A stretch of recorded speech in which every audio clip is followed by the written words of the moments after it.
Okay. Dat is mijn Yeah, I'm not very good technically, as you just discovered. Lindsay, well, congratulations.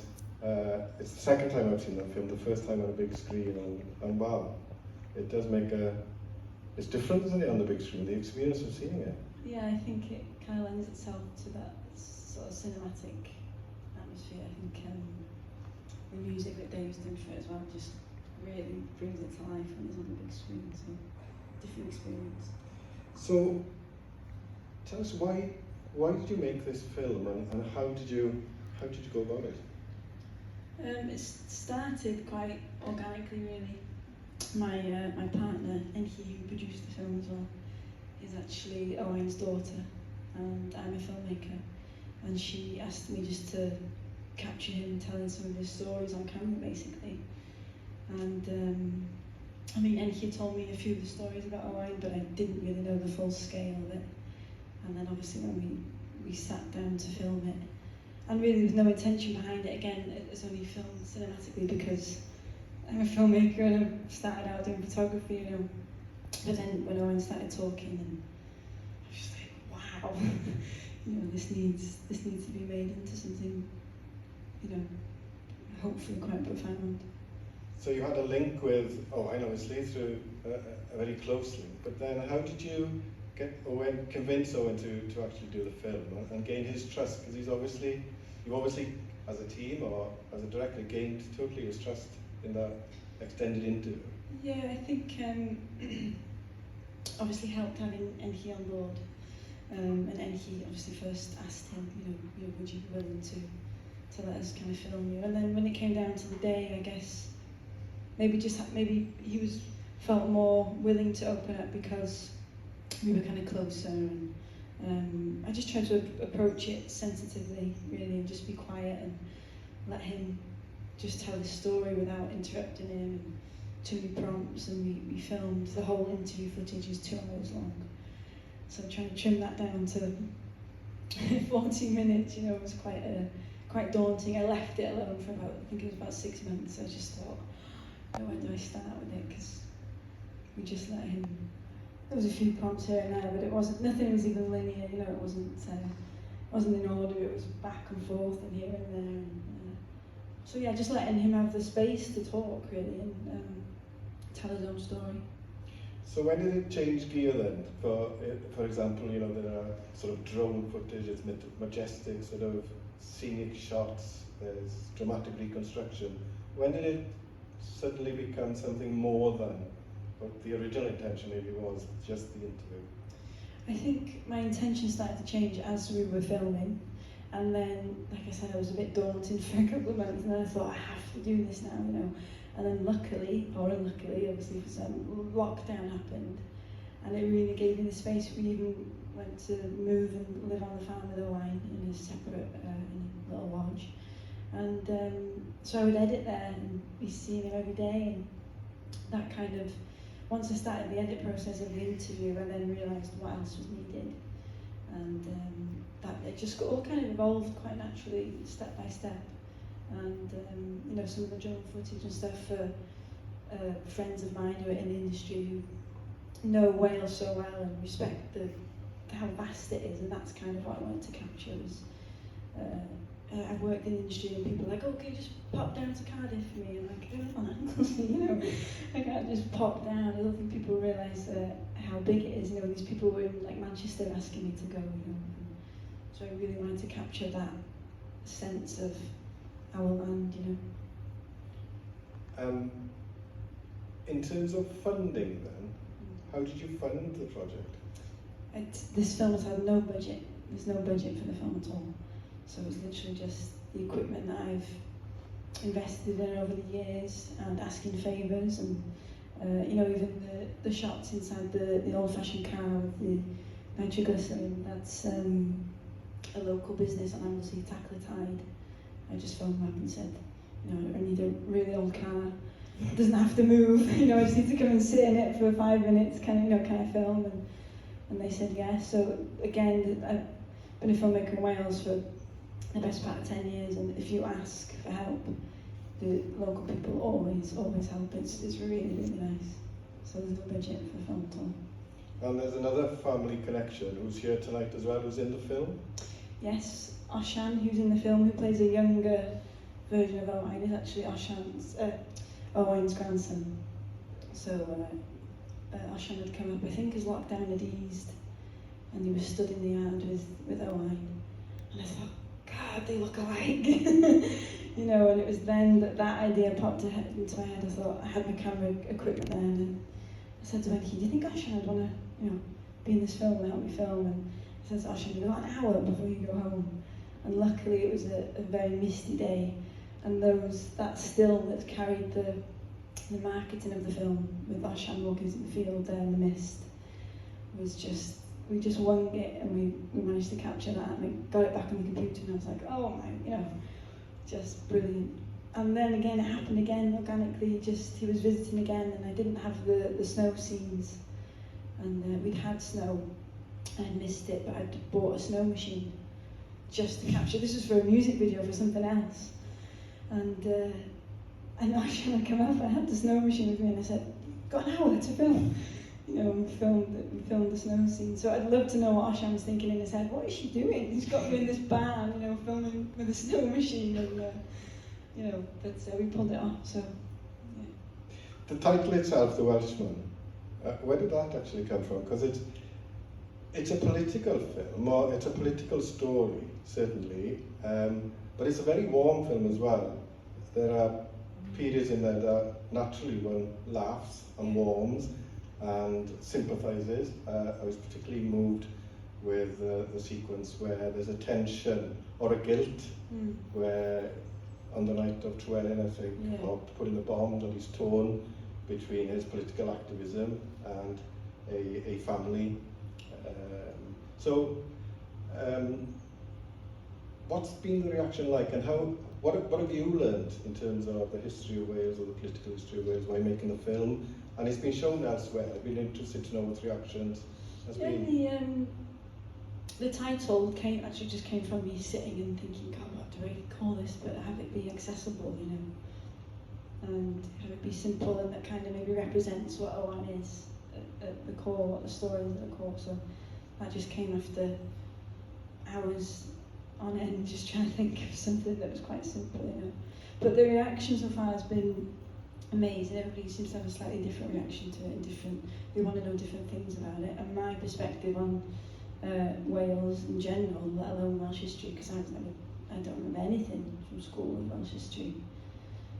So my opinion, and I guess my mind has been shaped differently in the making of this. It's been 2 years that it's kind of absorbed me. So yeah, it's been a journey, definitely. And do you think it's got a particular resonance now with contemporary Wales?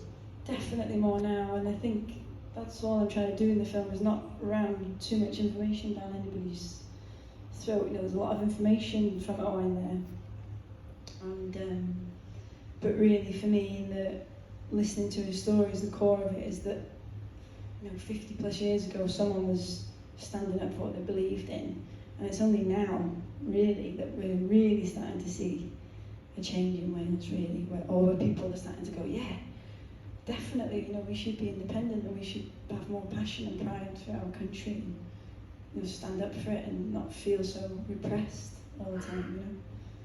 And I genuinely think that, obviously I think that helped shape, you know, what we are today. Before I turn to the audience, and I will now, I promise you, what does Owain actually think of the film? He likes it. That was the hardest screening that I've done so far. I was sitting in the living room with Owain and his wife, and we all sat there and watched it, and the sweat was beading off me, you know, because that was the most important audience, was to get it right for him, because I think he's done interviews in the past, but they've been a bit censored maybe, or cut where he's not wanted them to be cut, and they've not quite expressed what he wants to say. So he's pleased with it. He said, the first thing he said was, how do we get Michael Sheen to see this? Yeah. So that was positive. If he didn't like it, I would know, you know. And every time I see him, he kind of asks about it, or where is it showing next, or so it's nice for him to experience it like this as well, I think. Okay, unrhyw gwestiynau o'r llawr? Anybody with any questions or comments they'd like to make after seeing the film? Croeso i chi i wneud sylwadau neu ofyn cwestiwn yn y Gymraeg yna i drial gyfeithu nhw i rhywun sydd ddim yn deall y iaith. So, a ni draw fyna gyntaf. To you over there, sorry. Diolch yn fawr iawn, but thank you very much, very interesting. Just two quick questions. The first is, are the BBC interested? No. I've sent it to BBC and BBC Cymru. They like it, and they've had a positive response, which is really good for the movie to get back to me. But both times, both different BBC heads have said it's not for the BBC. We like it, but it's not for us. So. One of the things, I think it's partly silence, it's a song in the 70s.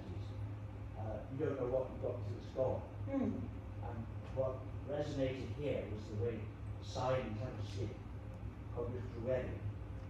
The big fuss came when it wasn't painted out. Absolutely. And of course there's an irony there that by painting out, it exploded. And that reverberates in Oh, really? your film here. Yes, yeah. I think it's maybe more my generation now. It's kind of late 20s, early 30s that are waking up to it a little bit more than, because it definitely wasn't taught in school. I don't remember it in school. It wasn't until we were going on a camping trip and he'd said, you know, we're not going to pass the coffee cup anymore. And I was like, what are we talking about? You know, and we stopped, and then she told me the story of, you know, how her dad had played a part in it. And so yeah, it's really nice that you say that, yeah, it's knocked down, and people went, you can't knock that down, you can't keep repressing those, you know, I think that's the thing. So. Was there a difference in the story that you got from him and the story that you thought you were going to write, and how that affects the vision of the film, like landscape you were able to do that? Yeah, I think I wasn't expecting this story at all. And I wasn't expecting being able to do what we managed to do with it either, just even cinematically, not that it's in cinemas, just like you nicely kind of pointed out that there's moments in it that are quite warm, and I wasn't expecting that from Owain, because if you know him, he's quite reserved and quite kind of, probably doesn't show his emotions all that often, and so I was expecting more as it started out, like just a couple of stories that we would keep on camera for family members. Owain's other daughter is here tonight as well. And yeah, so it all shaped moment by moment. Every week working on it changed into something different completely.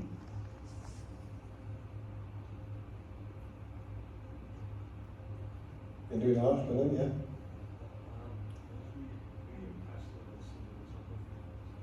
ie?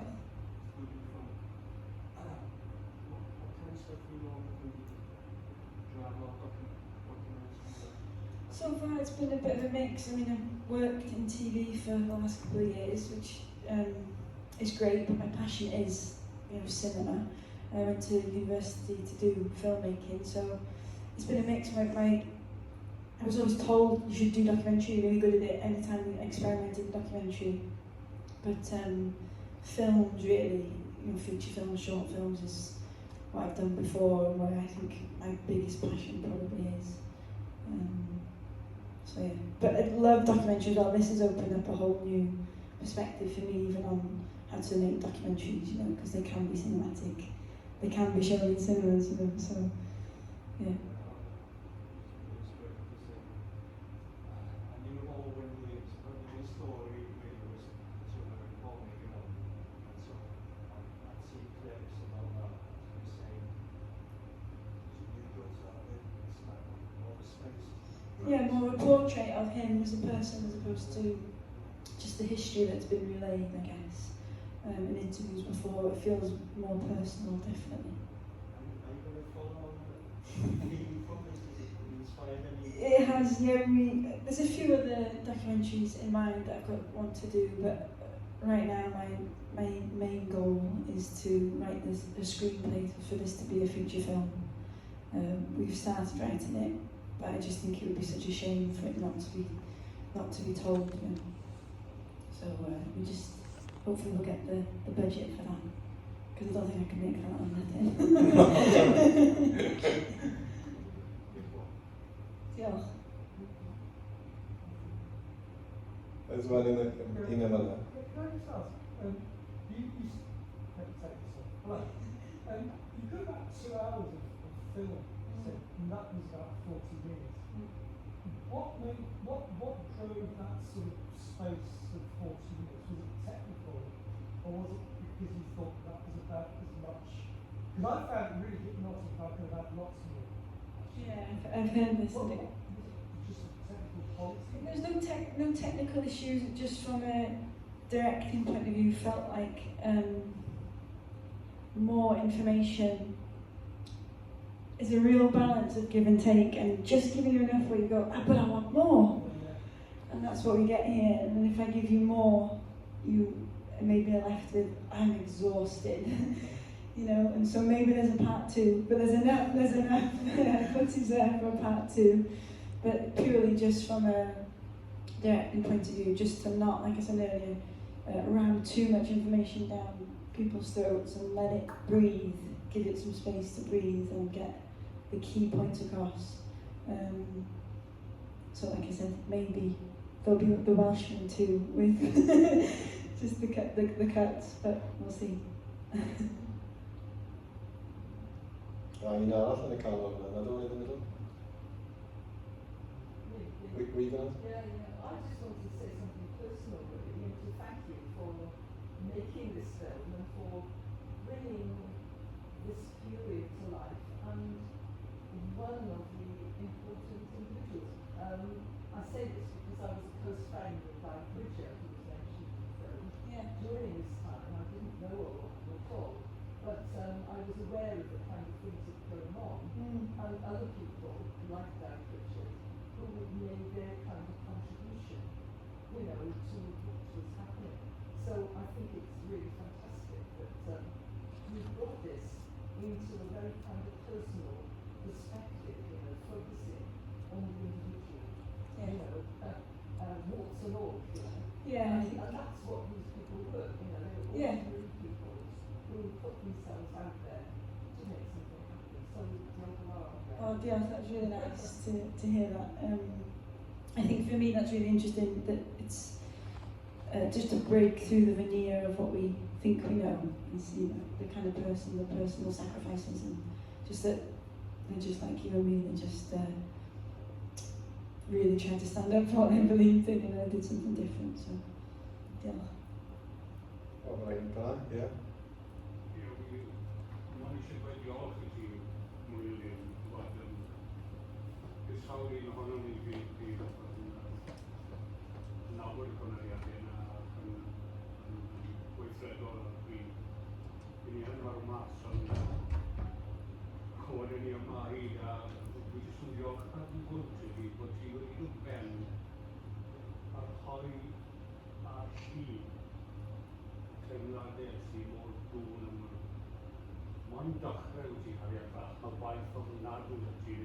Diolch yn fawr. O'n ddifynu, achos mae'n cyffwr fi yn mewn ffordd gyda fi ddad bron a fi achos o'n i ddim yn meddwl gyda fe, ond ma fe. Oedd wrth nabod o bobl a'n ddal i diw'r brwydrau ymladdon ni ar y cyflwr hynna. Dim wedi mynd ffwrdd, mae wedi mynd mwy dwys, mae pethau mwy. A wyt ti wedi dod â rhyw llygadu o beth yn wedi, achos os neb yn neud mae'r cyfryngau a mae'r media mor gryf. Cymerwch cysur yn y ffaith bod y BBC ddim yn modd. Can diolch i chi. Diolch. Diolch. A beth arno chi. Diolch. The comment I was referring to hope, the film gives hope, that it gives emotion. I know I just I apologise in advance for not getting exactly what you said, but you ended there on, you should be grateful that the BBC has rejected the film. Because that would suggest, I think, it's trying to say that you've done something right. Yeah, it wouldn't be the same film. No. Yeah. So, hold on.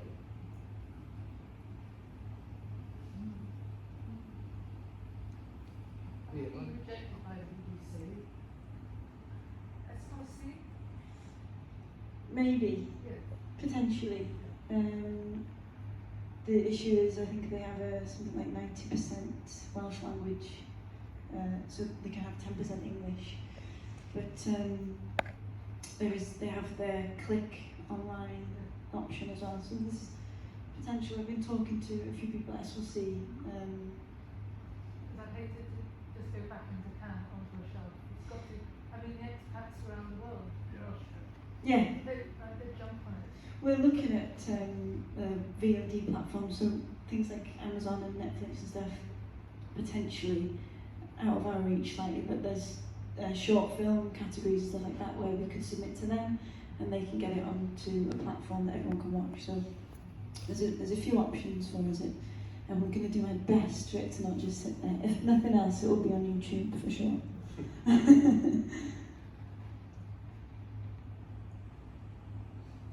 We're doing that. Anybody else before we to wrap this up? Sorry, you're pointing over there. Who is a question? Oh, sorry. I couldn't see you. You're right in front of you. No, no. Ie, yn gyntaf jyst diolch am y ffilm. O'n i teimlo'n emosiynol yn gwylio fe. Am y peth i ni be wedodd y fenyw fan hyn, really. O'n i jyst moyn gofyn am y iaith. A fi'n gwybod ateb fi'n meddwl, ond jyst pan dwi eisiau chi wneud yn Saesneg, yn creu falle yn Gymraeg gyda eisteddle. So i'n cofyn o gwbl, fi jyst yn wondro. Oedd i eisiau wneud o mewn Saesneg achos dwi'n lot o bobl ddim yn gwybod y stori yma. Ac Owain eisiau wneud o mewn Saesneg hefyd, achos mae o'n gael y message across i mor bobl.